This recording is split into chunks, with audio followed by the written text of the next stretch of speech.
Last year, on a beautiful summer's day, I sat in a small wood at the Sacred Space Foundation in England's Lake District. In a corner of the wood, I encountered this sculpture of the Divine Feminine. I sat with her for what may have been an hour. I sat at first with powerful feelings of shame. Shame around my own personal objectification of women. The phrase that came to me then was a phrase that I'd heard attributed to Margaret Atwood. Men want to end the commodification of everything except of women. Men want to end the commodification of everything except of women.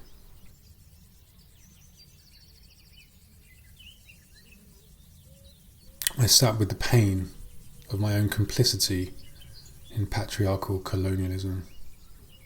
I then prayed for forgiveness and for healing. A realization that an ongoing egoic and thus insatiable need I feel to please and be attractive to women derives originally from my childhood, from a feeling, accurate or not, that I could never fully satisfy my own mother's wishes, that I had to continuously do or be more to get her approval and her love. This initial deviation from love led me to tell myself and others a certain story, to construct a persona and, in the process, to create conditions of addiction and dependency. Conditions in which ultimately I have to continuously do and be more to get my own approval and my own love. A condition of lostness and of brokenness. Lost from my true eternal self as a loving soul. Broken in the trauma of pain and addiction.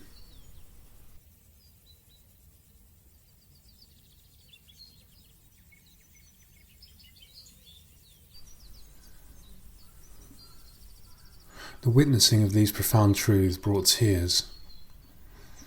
Tears of an energy buried within deep and long ago, finally shifting and dissolving on being seen. The energy, once dissolved, created a sense of great space and abundance within me. Alongside it, a new capacity for self-forgiveness and self-acceptance, which, in almost an instant, transformed me from a position where self-love was impossible to one where self-loathing was inconceivable. Rejoicing, I prayed for the restoration of cosmic justice. May the Divine Feminine reign on her throne alongside the Divine Masculine.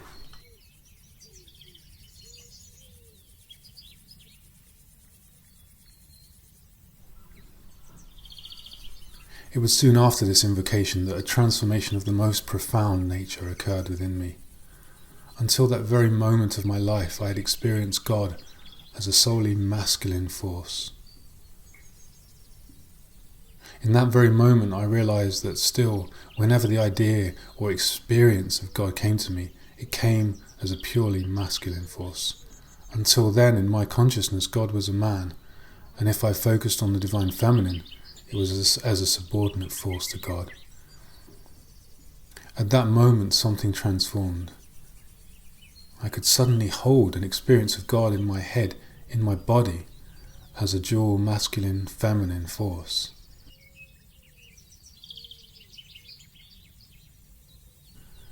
The feeling, I noted at the time, felt like a reboot, like a system upgrade, like a purification, like a clarification, like a transformation.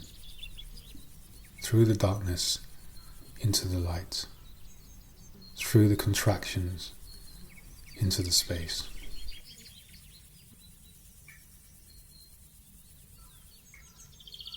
This experience happened 8 or 9 months ago now, and of course I don't describe an experience of perfecting enlightenment.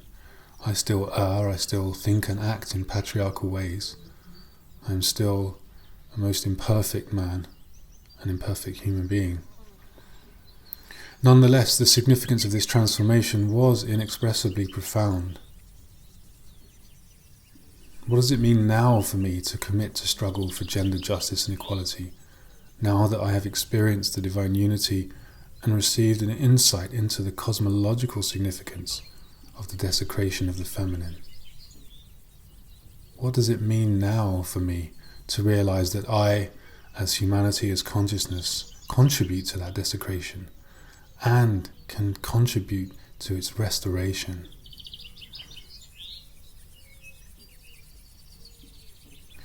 Raising political consciousness is not enough.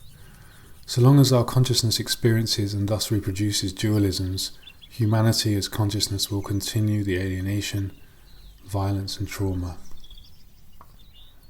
Philosophy is not enough. Transformation does not take place in the mind.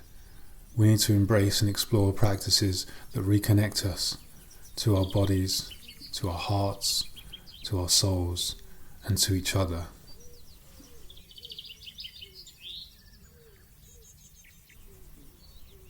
This reintegration, the reintegration of spirit with matter, is the vital step towards fulfilling our historical and yes, cosmological task of humanity as consciousness reawakening to itself as oneness in order to end all forms of violence.